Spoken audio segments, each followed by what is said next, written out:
तीसरा और अंतिम काल अपन पढ़ेंगे अब भविष्य काल। तो इसमें लिखे आपके भविष्य काल क्या होता है। जो आने वाला समय होता है वो भविष्य काल होता है, जो समय गुजर चुका है वो भूतकाल, जो समय चल रहा है वो वर्तमान काल। तो अब जो आने वाला समय भविष्य काल उसके बारे में अपन पढ़ रहे हैं कि आने वाला समय, लिखो आने वाला समय, आने वाला समय भविष्य काल कहलाता है, भविष्य काल कहलाता है। कहीं आप भविष्य काल मिल जाए ना तो लग जाए पीछे, तो टेंशन मत करना, एक ही बात है।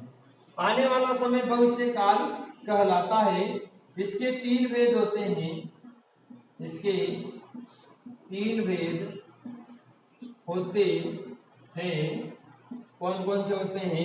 पहला होता है इसका सामान्य भविष्य काल, सामान्य भविष्य काल।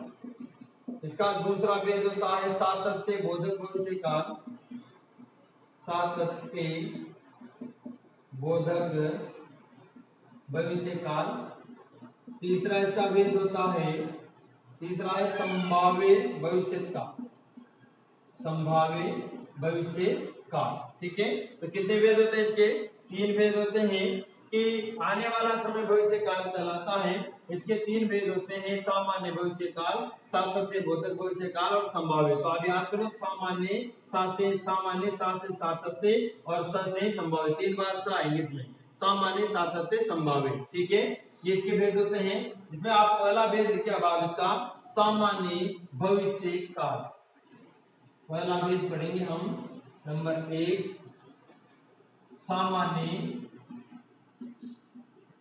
भविष्य काल। और इसमें देखिए आप सबसे पहले कि क्रिया के जिस रूप से, क्रिया के जिस रूप से उसका आने वाले समय में, उसका आने वाले समय में, क्रिया के जिस रूप से उसका आने वाले समय में सामान्य रूप से, सामान्य रूप से संपन्न होना व्यक्त हो, सामान्य रूप से संपन्न होना व्यक्त हो, व्यक्त हो, उसे सामान्य भविष्य काल कहते हैं, उसे सामान्य भविष्य काल, उसे सामान्य भविष्य काल कहते हैं। तो ये एक बात तो फिर बिठा लो कि आगे आने वाले समय की बात करेंगे अब, है ना। गुजरा हुआ निकल गया, चल रहा निकल गया, अब आने वाले समय की बात की जा रही है। इसमें सामान्य भविष्य काल का उदाहरण क्या आप कि सचिन छक्का लगाएगा, भविष्य में लगाएगा ना, तो सचिन छक्का लगाएगा, सामान्य है भविष्य में। ठीक है, दूसरा अब आप खुद बना सकते हो कि मोहित पुस्तक पढ़ेगा, मोहित पुस्तक पढ़ेगा। ठीक है, तीसरा रजनी पत्र लिखेगी, रजनी पत्र लिखेगी। ठीक है, ये लो कि सामान्य भविष्य काल क्रिया के जिस रूप से उसका आने वाले समय में सामान्य रूप से संपन्न होना व्यक्त हो, सामान्य रूप से संपन्न होना व्यक्त हो, वहां सामान्य भविष्य काल होता है आने वाले समय में ना। तो सचिन छक्का लगाएगा, सामान्य बात है, लेकिन किसकी, भविष्य की। मोहित पुस्तक पढ़ेगा, रजनी पत्र लिखेगी, ये सामान्य भविष्य काल हुआ। अब लिखिए आप नंबर 2 इसका भेद कि सातत्य बोधक भविष्य काल। सामान्य की बात है, सातत्य बोधक भविष्य काल, सातत्य बोधक भविष्य काल। इसमें लिखिए आप कि क्रिया के जिस रूप से, क्रिया के जिस रूप से उसके आने वाले समय में, उसके आने वाले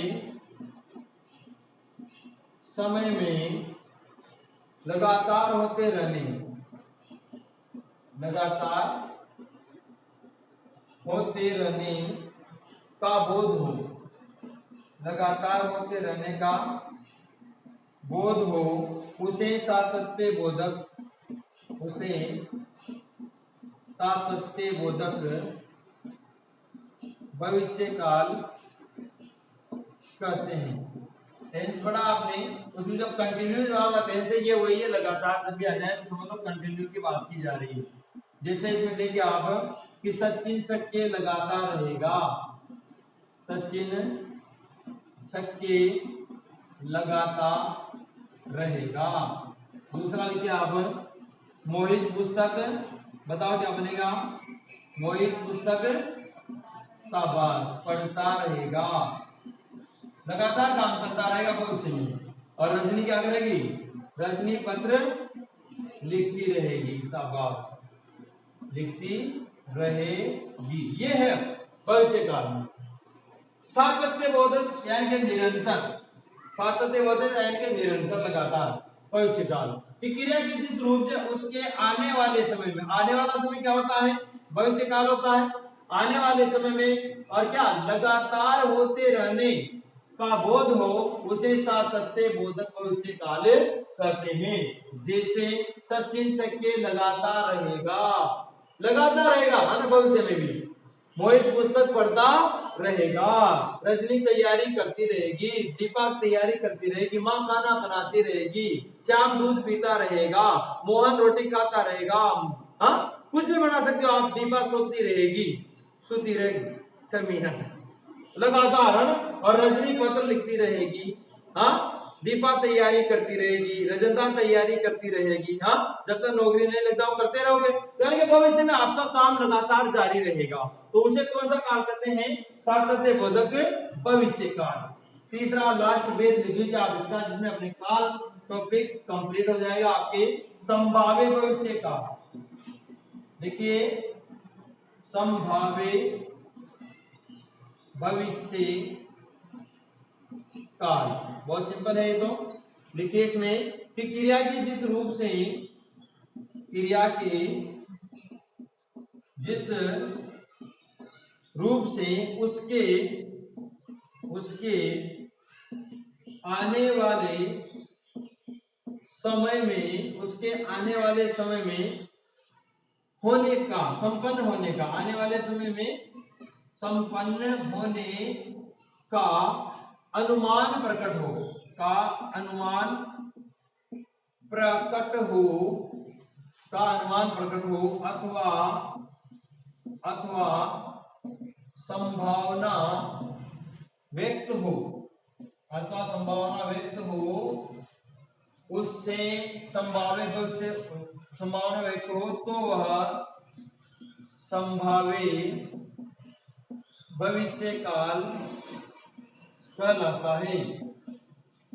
संभाव्य भविष्य काल कहलाता है। नॉर्मल परिभाषाएं हैं कि क्रिया के जिस रूप से उसके आने वाले समय में संपन्न होने का अनुमान प्रकट हो या संभावना व्यक्त हो तो वो क्या कहलाता है, संभाव्य भविष्य काल कहलाता है। जैसे आप लिखेंगे शायद सचिन छक्का लगाए, शायद सचिन छक्का लगाएगा, सचिन छक्का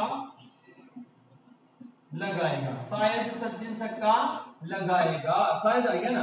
दूसरा लिखो संभवतः मोहित पुस्तक पढ़ेगा। हाँ संभावना की जा रही है पुस्तक पढ़ेगा, संभवतः हो सकता है पढ़े। तीसरा है ये शायद रजनी, बताओ शायद रजनी पत्र लिखेगी। ये लिखा आपके काल कंप्लीट हो गए, शायद रजनी पत्र लिखेगी। तो आराम से समझ में आ गया होगा आपको कि संभाव्य भविष्य काल की क्रिया के जिस रूप से उसके आने वाले समय में, आने वाला समय क्या कहलाता है, भविष्य काल कहलाता है। तो आने वाले समय में संपन्न होने का क्या किया जाए, अनुमान प्रकट हो अथवा संभावना व्यक्त की जाए तो वहां पर क्या होता है, संभाव्य भविष्य काल होता है। संभावना प्रकट की जाए, अनुमान लगाया जाए आने वाले समय में ये काम करेगा।